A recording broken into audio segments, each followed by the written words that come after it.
Mutiara Hitam, Jilid 4, Bagian 2. Orang sendiri biar kotor, selalu dianggap bersih. 3 orang itu bukan manusia, mereka hanya 3 ekor anjing busuk yang patut dibunuh 100 kali. Mereka itu hendak berbuat kurang ajar, mereka seperti anjing-anjing yang kotor. Pemuda itu menghela napas. Sudah kusangka demikian. Makin lama makin rusaklah nama Tian Liongpang bersama rusaknya watak mereka. Nona, sekarang aku tahu mengapa kau membunuh mereka, akan tetapi tetap saja kau terlalu ganas. Membunuh dengan dorongan kebencian dan kemarahan bukanlah sikap seorang gagah. Kuilan makin marah dan penasaran. Ia membanting kaki kanannya dan menghardik. Kau ini seorang tokoh Tian Liongpang, apa kau kira seorang gagah? Apakah Tian Liongpang perkumpulan orang gagah? Kulihat dengan mata sendiri bahwa Tian Liongpang hanyalah perkumpulan orang-orang jahat. Dalam pesta perayaan untuk mengangkat ketua baru, yang datang adalah orang-orang dari golongan hitam. Bahkan ada yang menyumbangkan 12 orang gadis culikan, dan ketuanya diangkat dengan upacara penyembelihan dan penyiraman darah anjing. Perkumpulan apa ini? Dan kau yang menjadi tokohnya, masih berani bicara tentang sikap seorang gagah? Aneh sekali. Pemuda yang tadinya bersikap marah dan penuh teguran kepada Kuilan, setelah menghadapi kata-kata yang pedas ini, tiba-tiba saja berubah air mukanya. Ia mengerutkan keningnya, wajahnya yang tampan menjadi gelap, kemudian ia menjatuhkan diri duduk di atas tanah, menarik napas panjang berkali-kali dan mengeluh. Disalahgunakan. Dan ia pun menangis. Kuilan tercengang menyaksikan perubahan ini. Dia sendiri memang keras hati, mau membawa kehendak sendiri, dan berwatak aneh, namun dia bukan seorang yang tidak mengenal budi.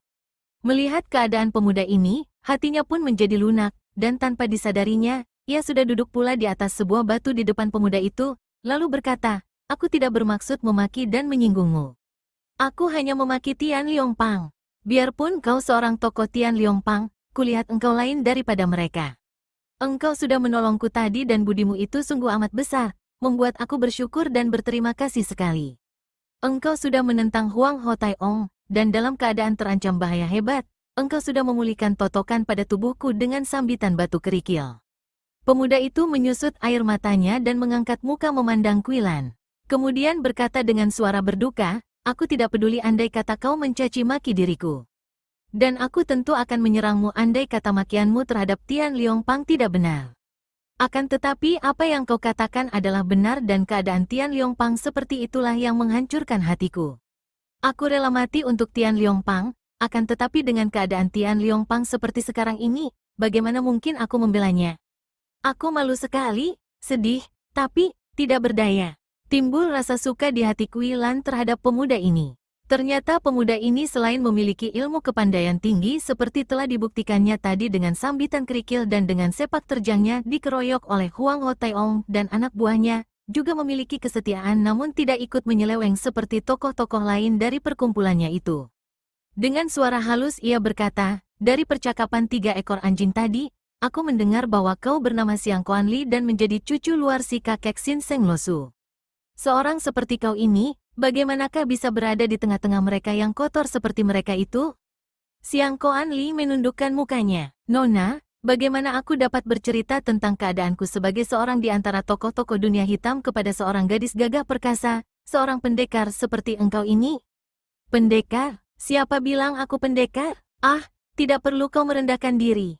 Kau tentulah seorang lihiap atau pendekar wanita dari perguruan tinggi yang terkenal, maka kau berani menentang Tian Liongpang.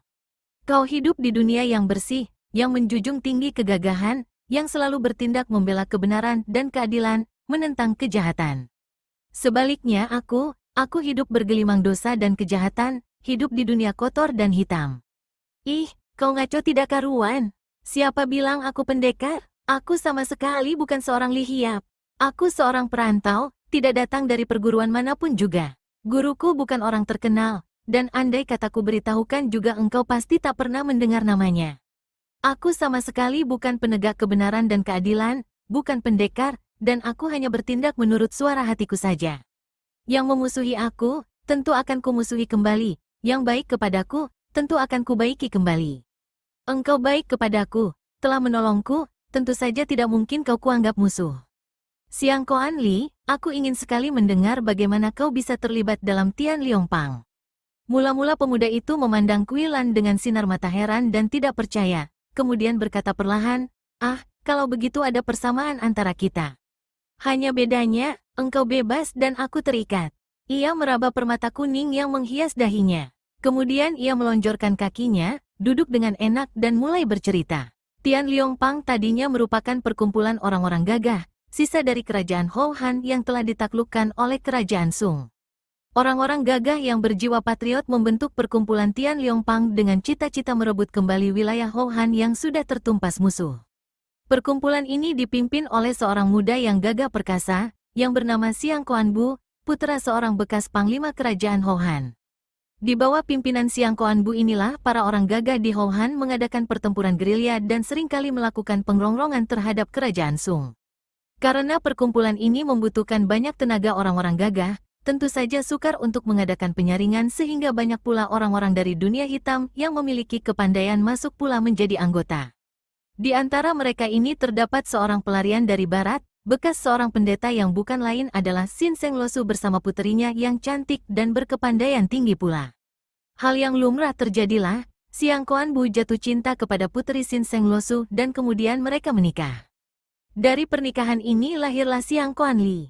Sin Seng Losu memiliki ilmu kepandaian yang amat tinggi sehingga ketua Tian Liong Pang, yaitu mantunya sendiri, mengangkatnya sebagai guru untuk para anggota Tian Liong Pang. Dengan kedudukan ini, ditambah kenyataan bahwa dia adalah ayah mertua Siang Koan Bu, maka Sin Seng Losu merupakan orang kedua setelah mantunya di dalam perkumpulan. Kekuasaannya tinggi dan mulailah timbul penjilat-penjilat, yaitu orang-orang dari dunia hitam yang menyelundup masuk ke dalam Tian Liong Pang. Mulailah Sin Seng Losu menyimpang daripada jalan bersih menjadi hamba nafsu dan makin tua menjadi makin gila. Orang-orang gagah yang melihat gejala-gejala busuk mulai tumbuh dalam Tian Liong Pang menjadi marah dan tidak senang sekali. Akan tetapi oleh karena segan terhadap Siang Koan Bu, seorang patriot sejati yang dihormati dan disegani, mereka masih dapat menahan sabar. Tentu saja, sebagai seorang yang bijaksana, Siang Koan Bu maklum pula akan keadaan ayah mertuanya yang menyeleweng dan didukung oleh banyak anggota yang berasal dari dunia hitam. Orang gagah ini menjadi serba susah. Mau ditindak, kakek itu adalah ayah mertuanya. Tidak ditindak, dapat merusak nama baik perkumpulan. Akhirnya, pada suatu hari Siang Koan Bu berhasil merampas 13 butir permata kuning milik pembesar tinggi yang berkuasa di Hou Han dan yang menjadi boneka kerajaan Sung, lalu menggunakan permata-permata kuning itu sebagai tanda kekuasaan. Ia memilih 13 orang tokoh pimpinan Tian Liong Pang, di antaranya dia sendiri dan ayah mertuanya ditambah 11 orang tokoh lain yang ia tahu adalah orang-orang gagah dan patriot-patriot sejati sebagai dewan pimpinan yang memakai hiasan dari permata kuning. Mereka yang memakai tanda ini berhak untuk mengambil keputusan demi kebaikan Tian Liong Pang, di antaranya berhak menghukum para anggota yang menyeleweng. Dengan adanya peraturan ini, Sin Seng Losu merasa tersudut dan tidak berani lagi melakukan penyelewengan-penyelewengan secara berterang. Akan tetapi malapetaka menimpa keluarga Siang Koan Bu dan Tian Liong Pang pada umumnya. Ketika terjadi bentrokan dengan jagoan-jagoan kerajaan Sung, Siang Koan Bu dan istrinya tewas dalam pertempuran hebat. Semenjak itulah kekuasaan tertinggi jatuh ke tangan Sin Seng Losu. Dan karena ilmu kepandaiannya paling tinggi ditambah 12 orang muridnya yang paling ia sayang, yaitu para penjilat terdiri dari Tai Le Kui Ma Kiu dan yang lain-lain, tidak ada tokoh lain yang berani menentangnya. Bahkan satu demi satu para patriot mengundurkan diri sehingga 13 buah permata kuning terjatuh ke tangan Sin Seng Losu yang mengangkat diri menjadi ketua Tian Liong Pang. Demikianlah, Nona, sebuah permata, yaitu bekas milik ayah, oleh Gua Kong atau kakek luar diberikan kepadaku untuk kupakai, sedangkan yang 12 diberikan kepada para suheng, murid Gua Kong. Kep Jiliong itu, benar, kami diharuskan sumpah setia sebelum menerima permata ini, dan hal itu memang menjadi peraturan perkumpulan kami. Hening sejenak setelah pemuda itu selesai bercerita. Diam-diam Kui Lan merasa kasihan kepada Siang Koan Li. Pemuda ini yatim piatu dan terpaksa hidup di antara orang-orang jahat dan merasa tidak berdaya karena yang mengepalai orang-orang jahat itu adalah kakek luarnya sendiri. Di samping kenyataan ini, juga ia telah bersumpah setia sebagai pemakai permata kuning, setia terhadap Tian Liong Pang yang kini berubah menjadi dunia hitam. Pantas saja pemuda ini selalu bersedih, wajahnya tak pernah berseri karena batinnya selalu tertekan. Aku seorang anggota dunia hitam, Nona. Bahkan seorang tokohnya, karena aku masih cucu luar orang pertama Tian Liongpang. Sebetulnya tidak patut bagi seorang macam aku untuk menceritakan semua ini kepada seorang seperti Nona. Akan tetapi, aku tidak bisa diam saja melihat kau dirobohkan orang dengan cara pengecut. Karena itu, biarpun merupakan penghinaan terhadap perkumpulan, aku nekat turun tangan. Kuilan memegang kedua tangan pemuda itu. Siang Koan Li, kalau begitu, yang menolong aku dan berandal keluar dari sumur itu, engkaulah orangnya? Siang Koan Li menundukkan mukanya yang menjadi merah. Aku seorang pengkhianat kotor. Aku akan menebus dosa, akan menanti sampai Gua Kong kembali. Hidup bagiku sudah memuakkan, lebih baik menyusul ayah dan ibu. Siang Koan Li, mengapa seorang gagah seperti kau ini bisa mengucapkan kata-kata pengecut seperti itu? Orang yang bosan hidup dan mengharapkan kematian adalah seorang pengecut yang tidak berani menentang kesulitan hidup, demikian kata guruku. Biarpun semua orang menganggapmu sebagai seorang tokoh dunia hitam, akan tetapi aku, Kam Kuilan, menganggapmu seorang sahabat yang baik dan gagah. Kam Kuilan, itukah namamu, Nona? Kuilan terkejut. Karena merasa kasihan, ia sampai memperkenalkan namanya secara tak sadar. Karena sudah terlanjur, ia lalu berkata, benar, itulah namaku. Nama julukan Mutiara Hitam adalah pemberian si berandal. Si berandal, pemuda tampan yang datang bersamamu? Dia tampan dan lihai sekali. Di mana dia sekarang? Dia pergi mencari ibu kandungnya.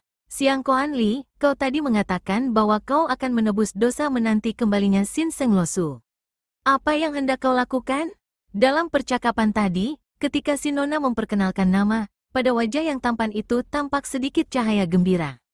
Akan tetapi mendengar pertanyaan itu, kembali wajahnya menjadi muram.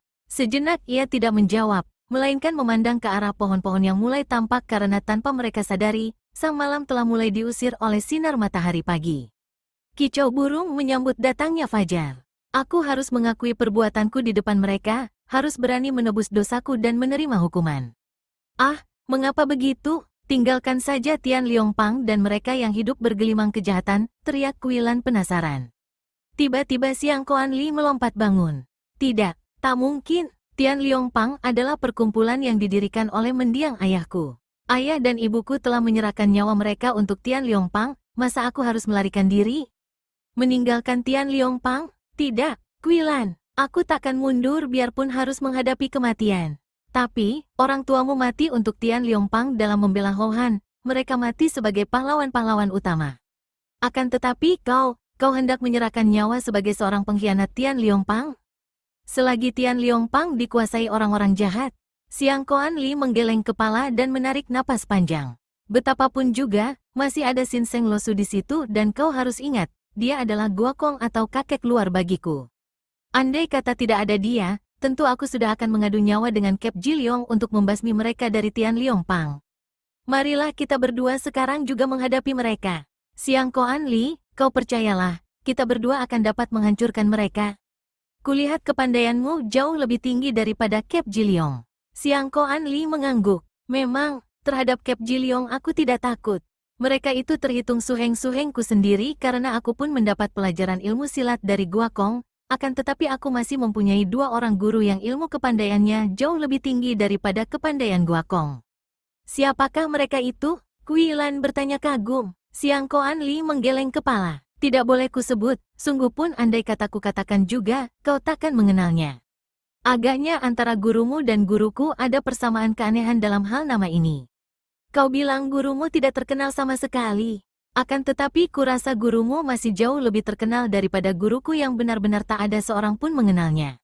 Tiba-tiba Siang Koan Li memandang ke depan dan wajahnya menegang.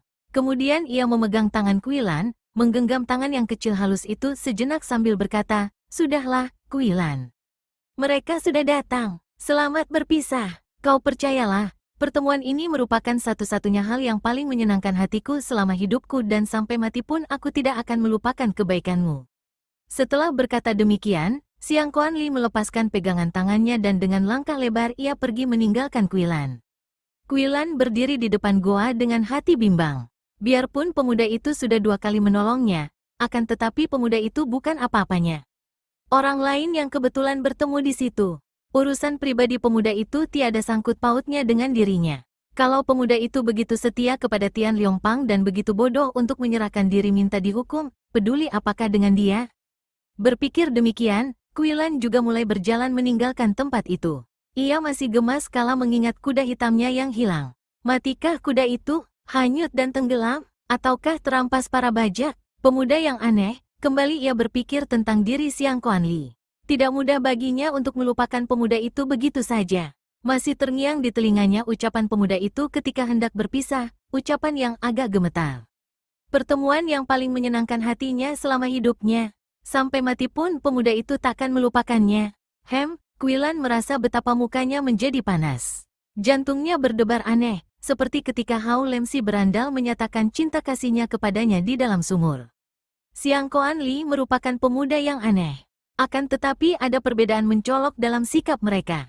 Hao Lem selalu gembira dan jenaka, nakal dan lucu. Sebaliknya, Xiang Kuanli selalu muram dan sedih. Mengenangkan Hao Lem menimbulkan kegembiraan. Mengenangkan Xiang Kuanli menimbulkan keharuan. Akan tetapi keduanya sama baiknya. Sama tampan, sama lihai dan keduanya sama amat baik kepadanya. Hao Lem sedang pergi mencari ibu kandungnya, dan Xiang Kuanli pergi mencari maut. Ah, tidak boleh begini. Ia harus melarangnya, harus mencegahnya. Kuilan lalu pergi mengejar. Xiang Kuanli sudah tak tampak lagi bayangannya. Akan tetapi karena waktu itu matahari telah mulai muncul mengusir kegelapan, ia dapat lebih mudah mencari pemuda itu. Ia mendapatkan pemuda itu di tepi sungai Huangho dalam keadaan terbelenggu kedua tangannya dan sedang dimaki-maki oleh Sin Seng Losu, disaksikan oleh seorang di antara Kep Ji Liong dan seorang kakek kurus berjenggot lebat. Xiang Kuanli hanya menundukkan mukanya dengan kening berkerut, kelihatan berduka sekali. Melihat keadaan pemuda ini, darah Kuilan sudah bergolak saking marahnya. Di situ hanya terdapat 3 orang Tian Liongpang, biarpun yang seorang adalah tokoh terbesar, Sin Seng Losu. Andai kata Kep Ji Liong lengkap berada di situ sekalipun, ia tidak akan gentar menghadapi mereka untuk menolong Xiang Kuanli. Pemuda itu telah 2-3 kali menolongnya, tidak hanya menolongnya daripada bahaya maut, bahkan dari bahaya yang lebih hebat daripada maut. Sin Seng Losu tua bangka jahat. Hayo bebaskan Xiang Kuanli, bentaknya sambil muncul dari belakang batang pohon dengan pedang di tangan. Seorang di antara Kep Ji Liong yang memakai mutiara kuning di dahi seperti Xiang Kuanli menoleh dan mukanya menjadi marah sekali ketika ia mengenal Kuilan. Secepat kilat tangan kirinya bergerak dan pada saat yang sama Xiang Kuanli berseru. Tio Su Heng, jangan, Nona Kam, jangan turut campur. Namun terlambat, 3 buah Sin Seng Piao sudah menyambar ke arah tubuh Kuilan, akan tetapi gadis ini menggerakkan pedang menyampok runtuh 3 batang Sin Seng Piao, sedangkan tangan kirinya sudah menyebar jarumnya ke arah anggota Kep Ji Liong itu. Orang Sitio ini cepat meloncat untuk mengelak, namun kurang cepat karena Kuilan melepas jarum secara luar biasa sekali. Ia melepas dengan gerakan sekaligus, namun ternyata jarum-jarum di tangannya telah terpecah menjadi 2 rombongan. Rombongan pertama menyerang cepat sekali sedangkan rombongan kedua, biarpun disambitkan dalam waktu yang sama, lebih lambat dan merupakan jarum penutup jalan keluar sehingga kemanapun juga lawan mengelak, tentu akan disambut oleh jarum-jarum rombongan kedua ini. Anggota Kep Ji Liong itu kaget namun terlambat. Pahanya tertusuk sebatang jarum yang amblas sampai tidak tampak menembus celana, kulit dan dagingnya. Seketika tubuhnya menjadi kaku dan ia roboh pingsan. Wut, Sing. Masih untung bahwa Kuilan mempunyai kegesitan yang mengagumkan dan gerakan yang aneh. Otomatis tubuhnya mencelat ke kiri sampai hampir menyentuh tanah untuk mengelak sambaran pedang yang amat luar biasa itu. Ketika ia berjungkir balik memandang, kiranya yang menyerangnya adalah orang kurus berjenggot lebat. Diam-diam Kuilan terkejut juga. Gerakan pedang orang ini hebat sekali, jauh lebih hebat daripada orang-orang Kep Ji Liong. Padahal Kep Ji Liong adalah orang-orang Tian Liongpang yang menduduki tingkat 1. Kalau begitu orang itu tentu bukan orang Tian Liongpang. Ia memandang penuh perhatian. Orang itu tinggi kurus mukanya pucat kehijauan, tanda bahwa dia telah melatih semacam ilmu iwakang yang aneh dan dalam. Rambut dan jenggotnya awut-awutan tak terpelihara, juga kotor seperti seorang pengemis terlantar. Namun pakaiannya bukan seperti pakaian pengemis. Agaknya seorang pertapa yang sudah tidak peduli akan kebersihan dirinya lagi. Mukanya kurus tak berdaging, hanya kulit pembungkus tengkorak. Tentu usianya sudah tua sekali. Orang ini berdiri memandangnya dengan muka seperti kedok, sedikit pun tidak membayangkan perasaan sesuatu, juga mulutnya tidak mengeluarkan kata-kata. Susiok, harap jangan layani dia. Nona Kam, kau pergilah. Kalimat terakhir itu ditujukan kepada Kuilan dengan pandang mata penuh kedukaan. Hati Kuilan makin tidak tega, maka ia menghadapi kakek berpedang itu sambil mengejek. Kalian bebaskan dia atau pedangku harus bicara. Sute atau adik seperguruan, kau wakili aku hajar siluman ini. Sin Seng Losu berkata, kini tahulah Kuilan bahwa kakek kotor ini adalah adik seperguruan Sin Seng Losu. Pantas saja Siang Kuan Li menyebutnya paman guru. Ia melihat betapa orang itu menggetarkan pedangnya di tangan kanan, sedangkan tangan kirinya tergetar hebat, lalu menjadi kaku dengan jari-jari membentuk cakar Garuda. Kemudian tubuh orang itu menubruk ke depan, pedangnya membabat ke arah pinggang, sedangkan tangan kirinya mencakar ke arah mukanya. Sukar dikatakan mana yang lebih berbahaya, pedang itu ataukah jari-jari tangan kiri itu. Keduanya mengeluarkan angin pukulan yang bersuitan dan amat kuatnya. Sambutan Kuilan atas serangan dahsyat dan aneh ini tidak kalah luar biasanya. Gerakan Kuilan memang aneh dan tidak terduga-duga. Bahkan sudah menjadi inti daripada ilmu silat Kamsian Eng bahwa setiap serangan lawan merupakan pintu yang terbuka dan merupakan kesempatan untuk dibalas serangan yang mematikan. Tanpa mempedulikan keselamatan sendiri, Kuilan sudah meloncat tinggi ke atas sehingga pedang lawan lewat di bawah kedua kakinya dan berbareng pedang Siang Bok Kiam di tangannya bergerak menyambar ke bawah membabat tangan kiri lawan yang mencakarnya tadi. Kakek itu membelalakkan mata dan agaknya hanya gerakan mata ini sajalah yang menyatakan bahwa ia merasa kaget sekali karena bagian muka yang lain tetap seperti kedok. Namun ternyata ia lihai sekali. Karena tidak keburu menarik kembali lengan kirinya yang kini menjadi sasaran pedang lawan, ia segera membuang diri ke belakang sehingga roboh terlentang sambil memutar pedang di depan dada dan bergulingan. Secepat kilat ia sudah bangun kembali dan kini mereka sudah berhadapan lagi. Keduanya sama maklum bahwa lawan adalah seorang yang lihai. Namun Kuilan tetap tersenyum mengejek, menanti serangan lawan. Kakek itu kini menerjang kembali sambil memutar pedang dengan gerakan dahsyat sekali. Pedangnya membacok-bacok secara bertubi, kiri kanan atas bawah, diselang-seling namun tak pernah berhenti mengikuti bayangan dan gerakan lawan.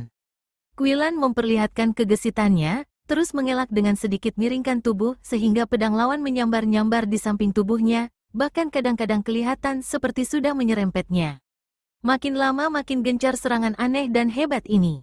Pedang itu seakan-akan digerakkan oleh mesin, tak pernah berhenti menyerang dan setiap bacokan disertai tenaga dahsyat. Setelah 20 jurus lewat, Kuilan hanya menghadapinya dengan elakan-elakan segesit burung walet.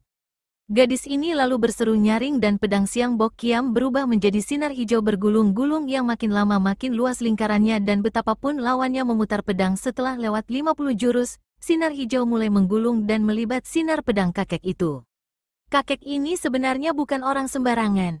Dia bernama Yo Chet, murid dari tokoh besar Xiao bin Lomo paman guru Sin Seng Losu. Di dalam dunia hitam, ia sudah menduduki tingkat tinggi, sejajar dengan Sin Seng Losu. Karenanya jarang ia bertemu tanding. Siapa kira, hari ini, selagi ia ikut dengan suhengnya itu untuk mempersiapkan tempat istirahat bagi gurunya yang akan datang berkunjung ke Yan'an, ia bertemu seorang gadis muda belia yang tidak hanya mampu menandinginya, bahkan kini mendesaknya dengan ilmu pedang yang hebat dan luar biasa, dimainkan dengan sebatang pedang kayu pula.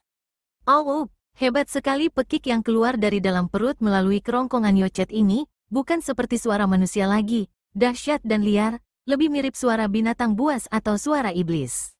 Lebih hebat lagi, setelah mengeluarkan ilmu menggereng yang dahsyat itu, Yocet terus menerjang maju dan melakukan tekanan-tekanan berat.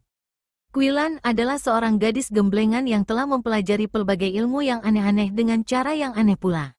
Namun menghadapi Yocet yang terlatih puluhan tahun lamanya dan sudah menjadi ahli sebelum gadis ini terlahir, apalagi menghadapi ilmu hitam Kuai Hol Hokang atau Oman Harimau Iblis ini, jantungnya tergetar dan tubuhnya menggigil. Gerakan pedangnya kacau dan ia terhuyung-huyung ke belakang. Ada satu hal yang menguntungkan Kuilan, yaitu wataknya yang tabah dan hatinya yang tidak pernah mau kenal apa artinya takut. Kalau ia merasa takut, celakalah ia karena kelemahan orang menghadapi ilmu semacam Kuai Hol Hokang itu adalah perasaan takut. Kalau hati merasa gentar, makin hebat pengaruh ilmu itu sehingga mungkin tanpa bertanding lagi orang sudah bertekuk lutut. Karena hatinya sama sekali tidak gentar, pengaruh gerengan dahsyat itu sebentar saja dan Kuilan sudah dapat menetapkan perasaannya lagi. Pedangnya mulai memperhebat lagi gerakannya dan dalam waktu singkat saja kembali ia telah mengurung dan mendesak. Yochet boleh jadi lihai dan banyak pengalamannya, namun menghadapi ilmu pedang tingkat tinggi yang dilatih di bawah bimbingan seorang jago wanita gila, tentu saja ia menjadi bingung sekali, tak dapat menduga-duga bagaimana perubahan pedang itu sehingga menjadi mati kutu. Budak cilik, kau kurang ajar sekali. Seruan ini keluar dari mulut Sin Seng Losu yang sudah melompat ke depan dan sekali tangan kirinya bergerak, tampak sinar berkilauan menyambar ke arah Kuilan. Sinar ini adalah senjata rahasia Sin Seng Piao, namun jauh bedanya dengan Piao yang dilepas oleh semua anak murid Tian Liongpang. Piao ini memang bentuknya seperti bintang, akan tetapi terbuat daripada perak berkilauan dan karena kakek ini yang menciptakan senjata rahasia itu, tentu saja cara menggunakannya pun hebat luar biasa. Gua Kong atau kakek luar, jangan, terdengar Siang Kuan Li berseru kaget. Kuilan maklum bahwa ia diserang dengan senjata rahasia.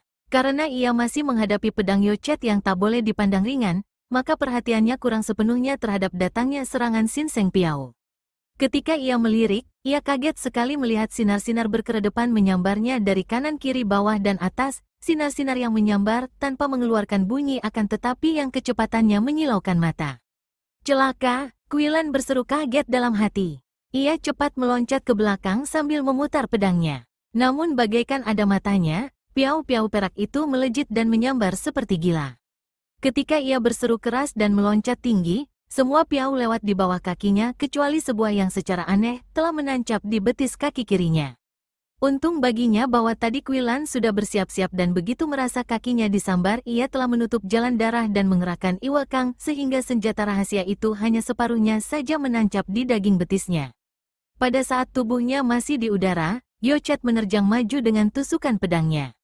Lebih hebat lagi, pada saat yang bersamaan, Sin Seng Losu sudah mengerahkan Sin Kang di lengan kanannya dan mengirim pukulan jarak jauh yang amat hebat dan sukar ditangkis.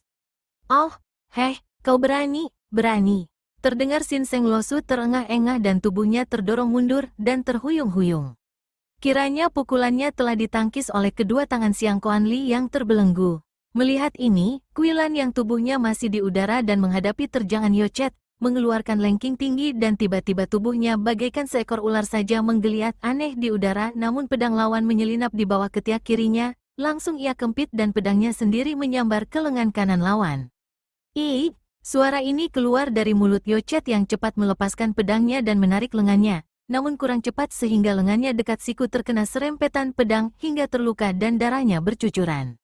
Si muka mayat ini meloncat ke belakang dan memegangi lengan kanan, agaknya khawatir kalau gadis yang perkasa itu mendesaknya dengan serangan maut. Akan tetapi Kuilan menengok ke arah Siang Kuan Li yang sudah menjatuhkan diri berlutut sambil menangis. Gua Kong, kau tak boleh membunuhnya, tak boleh. Pemuda itu mengeluh berkali-kali. Anak keparat, cucu durhaka, berani kau, ku bunuh kau. Sekali meloncat, tubuh Kuilan berkelebat dan ia sudah berdiri menghadang di depan Siang Kuan Li, mulutnya tersenyum dan matanya memandang kakek itu dengan penuh ancaman. Akan tetapi kekhawatirannya hilang ketika ia melihat betapa kakek itu berdiri dengan muka pucat, dengan napas Senin Kamis dan di ujung mulutnya menetes-netes darah segar.